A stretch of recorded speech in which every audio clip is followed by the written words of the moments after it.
What up, everybody? It's Carmi Chaser here, and I'm here with a story time, pretty much about the day when my clutch broke and I was stranded on the freeway. So before we get into the video, please like and subscribe down below. I would really appreciate it. It would be super cool. I'm almost to 100 subscribers.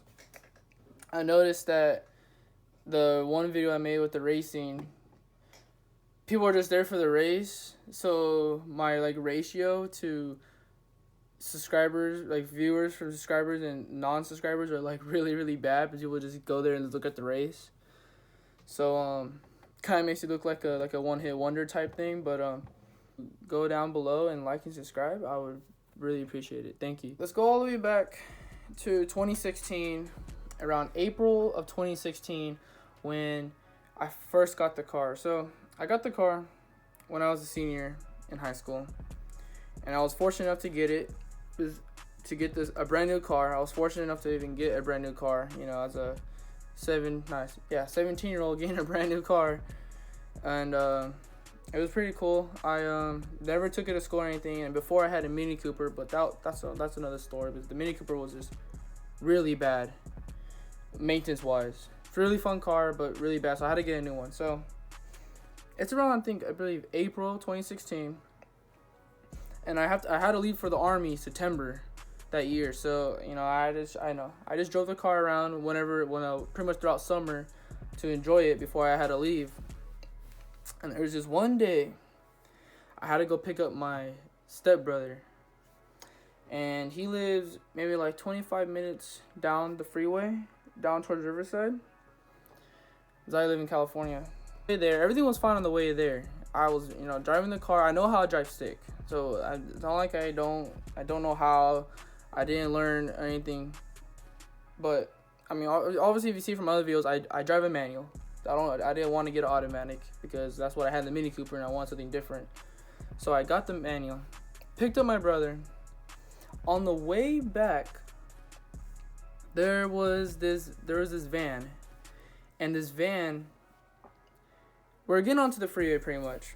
So here's the freeway, and the on-ramp where it meets. This van was driving really, probably normal speeds, going on the freeway, 50, 60. And I was pretty far behind, so I kind of gassed it, gave it more gas than usual, because, my mindset of getting on the freeway is the time you get off that on-ramp, you're supposed to be already at freeway speeds. I can't stand those people that just get on around 40, 50, not 40, yeah, probably 40 or below, and they freaking causing almost an accident, but they're getting so damn slow on the freeway. So I catch up to this van. So I'm kind of gunning it, remember, between 60 and 70, and all of a sudden the van just completely stops. There's nothing in front of it. It just stops in the middle on the on-ramp. So I slam my brakes, and kind of the van pulls off to the shoulder, and I pull off to the shoulder, but I almost hit the van. And the guy behind me, I don't remember if there's a guy behind me, but no. The guy behind me was fine. The guy behind me, he was just doing his thing. I don't know what he was doing. He didn't rear me. I'm fine with that. So then the van pulls off. The van pulls off all fine and everything.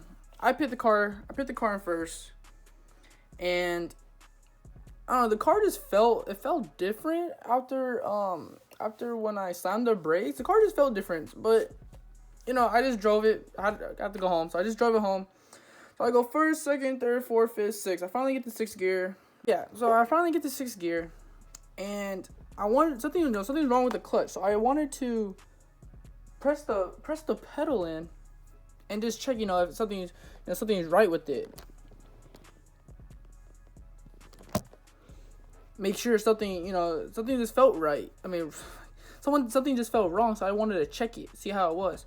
So I put the clutch in, and it gets stuck to the floor, and I don't even know what to do. I'm confused. I'm like, why is the pedal stuck to the freaking floor? I'm handing on it, it's not retracting, and I'm not gonna scoop my foot under it, but it's literally all the way to the floor. So I can't, and I'm freaking on the freeway going 60 plus. I don't know what's going on right now, dude. I'm freaking out. So I'm trying to coast, but now that the pedal's stuck to the floor, the car is permanently in neutral, and I can't gas it because then the RPMs they're just gonna bounce. The car is not there's no forward momentum. So I'm just like, I'm starting to panic. I'm freaking panicking right now, just thinking about it. I'm over here panicking. You know, there's like a four plus lanes on these freeways in California. So I'm already on the left. So I'm just trying to get home. So I'm only on the left, and I'm trying to coast over to the right. And I'm only going, you know, my speed is decreasing. I'm decreasing momentum really fast. So then once I finally get to the second farthest to the right, there's a bunch of semis trying to get over. So I'm trying to get over too, and they're not giving me space. I'm going like 30 miles per hour on the freeway, and that's like horrible. I'm like, what the hell? So I get over. Finally, I get an opening. I get over, and the car just like, I'm trying to make it off to the off ramp, but the car is just done. Like, I lost momentum. I couldn't get to the off ramp. Car smells horrible, because if any of you guys ever learned how to drive stick before, and that's your first time driving stick, yeah, I'm pretty sure you guys know that burning smell that the car gets when it's driving. When you're trying to when you're trying to launch it, or you're just burning the clutch and just, you know, constantly on the gas, but not letting go of the clutch in time. It's just that burning smell. It's horrible. It's its own distinct smell. So but just imagine that, but like 20 times worse, because this clutch is like done. It's just like it's broken. So we get out. I try to visually check what something was wrong with it, but I couldn't check anything because, you know, the shifter that's below the intake. I don't have tools. You can't really see anything. But I remember in my head, I'm like, dude, after that grinding, it's not just the shifter. There's more to it mechanically wrong with it. So my friend Justin, you know, the one you seen in the other video with the GTI, he gets the car finally to move. He finally gets the car to move, and we get off this exit near March Air Base into this industrial parking lot. So we're in there, and I'm just freaking out because I don't want to tell my mom that we just bought a car like a couple months ago, and it just broke on me, and the clutch is destroyed. And possibly, you know, there could be other stuff wrong with the car if they gave me a faulty clutch that early. You know, if something broke that early in the car, something else could break too. So I call her, and she's just like, oh, you don't know how to drive. You suck at driving. You should never got a manual. Blah, blah. You should stay automatic. And I'm just like, oh, my God. I got to hear this over and over. You know, okay, I suck, Mom. Yeah, I know I suck at life. Yeah. One of the reasons why I got a manual was just because no one could drive my car. Only one person out of 6 people in my family here at the house could drive my car. So my mom never wanted me to get a manual in the first place. But the car was cheaper, you know, and that's what I wanted. Because I was coming off a Mini Cooper, but that was automatic. So that's what I wanted. So call the tow truck, wait 2 hours later, and this is what happened. Yeah, it's really sad. You know, brand new car, like it's all shiny, brand new. They took it away. Drop it off at Volkswagen. So we're at Volkswagen, and you know, they had to inspect it. They call us the next day, and they try to say that the clutch, you know, it's just, you know, the clutch, the little cylinder, circular metal part they had heat, like warped. There were like heat marks on it. It's trying to say that I was racing the car. But keep in mind, you know, I did those things where, you know, like you buy a brand new car off the lot, and like you're supposed to break in the engine or break in the clutch, you know, just the braking period. So you're not supposed to be racing it. I keep seeing something outside. That's false, because my friend that you see in the video, the GTI, Justin, his name is Justin for now. He raced the hell out of his car. I mean, he had automatic, but he raced the hell out of his car off the lot, and his car is perfectly fine after that. Me, you know, I had a clutch, so, you know, I didn't want to race it. You know, I still got used to it, and I didn't do any of that. But Volkswagen tried to say I did. So my mom, she's over here fighting for the car. She's over here yelling at them, telling them, you know, this car only has 2,000 miles. 2,000 miles. So, like, to me, no matter how bad you destroy a clutch, unless it's maybe on purpose, a clutch doesn't break at 2,000 miles, no matter what. So something wrong with the clutch. A couple of days later, they call, and they sent us this picture. And the picture, as you can see, look at that. It's in 3 pieces. The clutch is not supposed to be in pieces now. So my mom again, she's arguing with them, fighting with for it, and they finally say, okay, you know, this car has 2,000 miles. We'll replace the clutch for free. Because by policy, you're not supposed to replace clutches at any point because that's considered a wear and tear item. So you don't replace those wear and tear items. But how is that wear and tear when the car only has 2,000 miles on it? So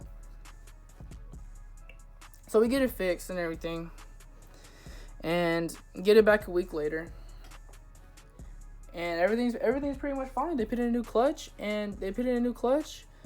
and you know, I got to survive. I guess I lived, trying to get off that freeway. I lived, and that's pretty much my story about how Volkswagen gave me a shitty clutch at first. Yeah.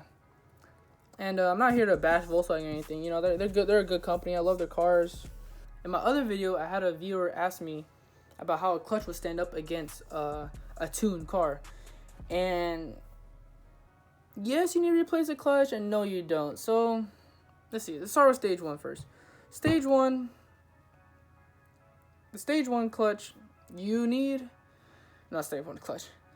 Stage 1 tune, either APR, Unitronic, no matter what company it goes through, you go through to get your tune, you're going to need a clutch depending on your driving habits. So the stock clutch, any power, any horsepower, any torque increase past the stock rating will destroy your clutch.